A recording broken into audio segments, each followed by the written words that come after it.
अस्सलाम वालेकुम रहमतुल्लाह। आज तो मैं पहाड़ पर वो आया हूँ एक जगह पर, तो मैं सोच रहा था एक वीडियो थी कि उस पर एक वीडियो बनाऊँ और उस पर एक कोई मुख्तसर सा तबसरा करूँ। तो इसमें आप देख सकते हो ये ख़ुद को अहले हदीस कहने वाले जमात का एक बहुत बड़ा आलिम और उनका मुनाज़िर मौलवी उमर सिद्दीक़ साहब है। तो आखिरकार उसको ये मसला समझ आ गया कि ये जो फ़िक़्ह होते हैं, ये जो चार मज़ाहिब है, हम इमाम अहमद इब्न हंबल रहमहुल्लाह, इमाम अबू हनीफ़ा रहमहुल्लाह, इमाम मालिक रहमहुल्लाह, इमाम शाफ़ी रहमहुल्लाह, उनके जो फ़िक़्ह है, उन्होंने जो कुरान और हदीस से अख़ज़ किया है, जो इस्तिदलाल किया है, इस्तिंबात किया है, जो मसाइल निकाले हैं, जिसको हम फ़ॉलो करते हैं। अब मैं ख़ुद हनफ़ी हूँ, मुसलमानों की अक्सरियत भी हनफ़ी है, तो हम कहते हैं कि ये कुरान और हदीस का यानी उससे अख़ज़ की हुई मसाइल है, अइम्मा ने उससे इस्तिंबात और इस्तिदलाल किया है। तो इसी वजह से ये कोई अलग शरीयत नहीं है, बल्कि ये कुरान और हदीस का एक निचोड़ ख़ुलासा है।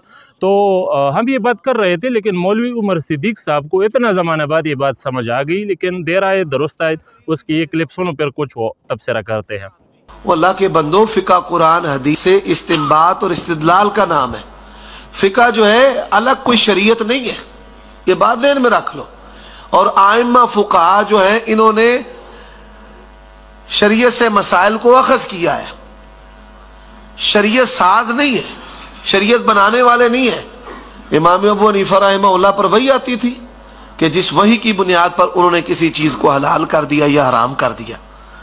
जो क़ियास है, आपकी उसूल की किताबों में, उसूल शाशी नूरुल अनवार में लिखा है कि जो क़ियास है वो मुस्बित नहीं है, वो मुज़हिर है। वो हुक्म शरा को ज़ाहिर करता है, हुक्म शरा को साबित नहीं करता।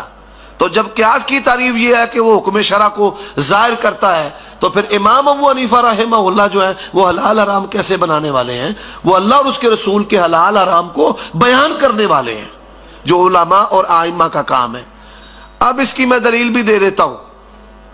हम फ़िक़्ह हनफ़ी की वजह से नहीं खाते मेरे भाइयों, समझ। तो उम्मीद करता हूँ कि आपने एक क्लिप सुना होगा और आप पर ये मसला वाज़ेह हो गया होगा। देखो, ये ख़ुद को अहले हदीस कहते हैं, लोगों से वहाबी नजदी भी कहते हैं, तेज़ जमात के लोग हम पर यानी शिरक के फतवी भी दागते हैं हम अहनाफ पर कि ये देखो, ये इमाम अबू हनीफ़ा रहमहुल्लाह के पीछे चलते हैं, उनके फ़िक़्ह पर अमल करते हैं, तो ये कुरान और हदीस पर क्यों अमल नहीं करते? इस तरह से एतराज़ात हम पर लगाते हैं और तक़लीद के सबब यानी हम पर वो शिरक के फतवी भी वो देते हैं इनके जमात के लोग। लेकिन हम उसे बार बार कहते हैं कि भाई, हम जो अहनाफ है, हम जो हनफी फ़िक़्ह पर अमल कर रहे हैं, तो इसी बेस पर कर रहे हैं कि भाई इन अइम्मा ने, इन फ़ुक़हा ने वो कुरान और हदीस से इस्तिदलाल और इस्तिंबात किया है, ये मसाइल अख़ज़ किए हैं। ये कोई अलग शरीयत नहीं है, ये कोई अलग चीज़ नहीं है, ये तो कुरान और हदीस को देख कर ही उससे एक निचोड़ और ख़ुलासा निकाला है।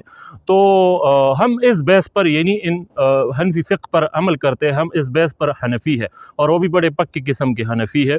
तो लेकिन मौलवी उमर सिद्दीक़ साहब, उनके जो जमात के लोग हैं, वो हम पर फतवे देते थे, लेकिन आखिरकार अल्हम्दुलिल्लाह उनको मसला समझ आ गया। और इसी तरह से शेख अमीन बेशावरी को भी वो बहुत ज़माना बाद ये मसला समझ आ गया कि ये अहनाफ, ये मुक़ल्लिदीन, ये भी अहल सुन्नत में दाखिल है। उन्होंने बाकायदा बयान जारी किया, मैंने अपलोड किया अपने चैनल पर।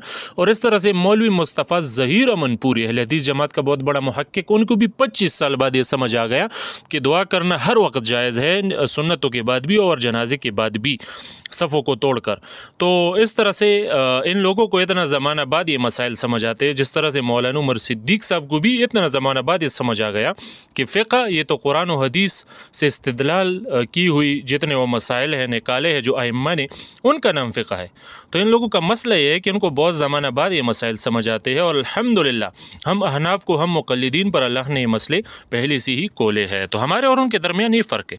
मगर कितना ज़माना दरमियान में गुज़र गया इस मसले की हकीकत तक पहुँचने में, और इसमें कितने लोग गुमराह हो गए होंगे उन लोगों के फतवों की वजह से।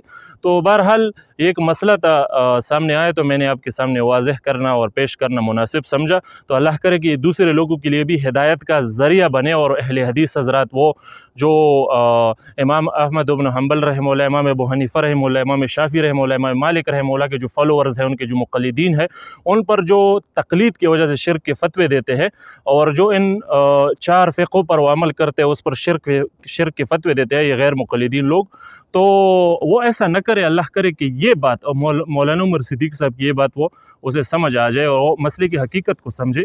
और हकीकत भी यही है कि हम सारे मुक़ल्लिदीन यानी इन फ़िक़्हों पर इसी वजह से अमल करते हैं कि उसमें استدلال ہوا ہے، یہ قرآن و حدیث کا یعنی وہاں سے وہ اخذ کی گئی ہے یہ مسائل. یہ نہیں ہے کہ ہم کوئی اسے الگ چیز سمجھ رہے ہیں یا قرآن و حدیث کے مقابلے میں ہم ان فقوں پر عمل کر رہے ہیں، تو ایسا ہرگز نہیں ہے.